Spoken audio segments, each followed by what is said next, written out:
Good morning. Let's do sports now on the AM show with me, Muftau Nabila Abdullahi, and the president of the Ghana Football Association, Okraku, says that the kickoff time of the Ghana Premier League matches is one of the reasons why fans have not patronized that competition this season. According to him, European football has invaded the country and making it very difficult for fans to patronize Ghana Premier League matches. He says the football governing body will assemble at a congress and decide the kickoff time for some matches. So you can see clearly that as part of the strategy to ensure that more people consume the sport, one will have to look at a scheduling strategy. Okay, but again, we have big challenges here. Beyond the Accra Sports Stadium, beyond the Babaya Sports Stadium, and I think beyond the Cape Coast. Now we don't have a Premier League club in Cape Coast. None of the other stadia have the necessary infrastructure by way of lights for evening games, for example. So if you want to shift kickoff times to, let's say, 9 p.m., 10 p.m., maybe even 11 p.m., you don't have the infrastructure. Okay. I remember in 2004, South America in Argentina had a problem. The problem was the massive negative effect of the EPL on games in Argentina. What the Argentine FA did at that time was to pitch kickoff times not against the kickoff times in England, but at 10 p.m. in Argentina. And then link that to the youth who love to be at clubs to party. So games kick off at 10 p.m. By midnight, games are over. Beyond midnight, clubbing. That was a clear strategy by the Argentine Football Association. And all over the world, whether in the La Liga, in Serie A, in Ligue 1, everybody is adjusting and to ensure that they don't fight the EPL. Because the EPL clearly is a very, very strong brand. And for us in Ghana, it's not only about the EPL we are talking about. It's about all the big leagues that are available on TV in our dear country that is fighting our domestic leagues.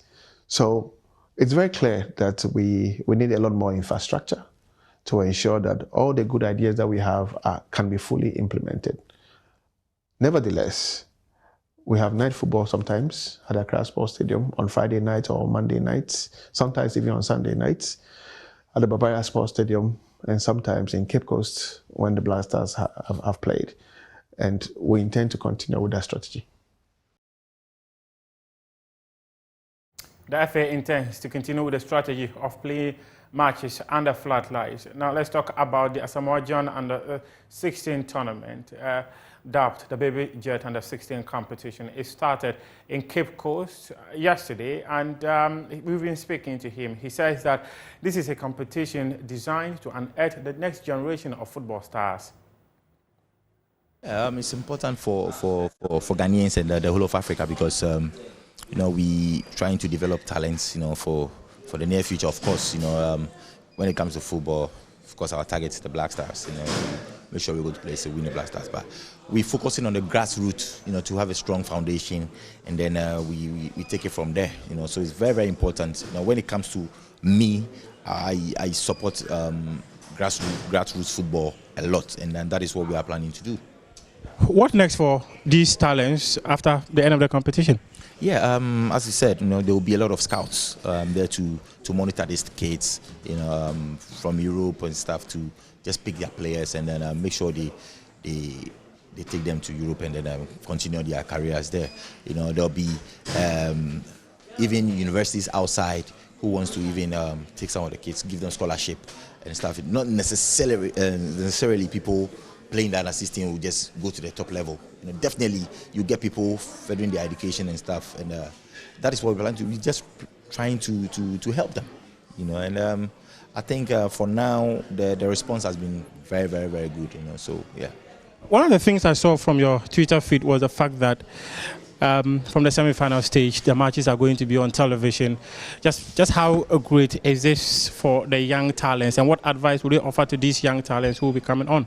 Yeah, our time we didn't get that exposure, so we spoke to SuperSport, because of the relationship I have with them, and everything went on well, so we decided some of the games will be telecast live for everybody to see. And when you see this case, even their parents watching them on TV, they'll be very proud of them, and seeing themselves on TV, it also boosts their confidence to push harder to achieve their dream, so it's something we are trying to do to make life easier for these kids coming up.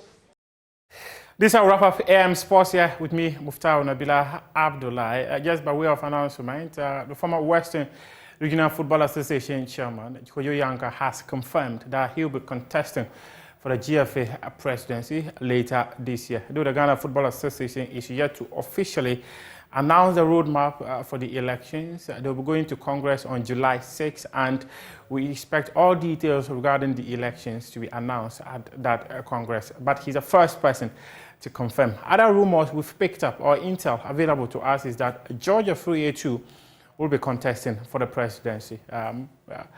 As and when we have details of what every candidate or every aspirant is doing, we'll be sharing them with you here on the AM show. We appreciate your company.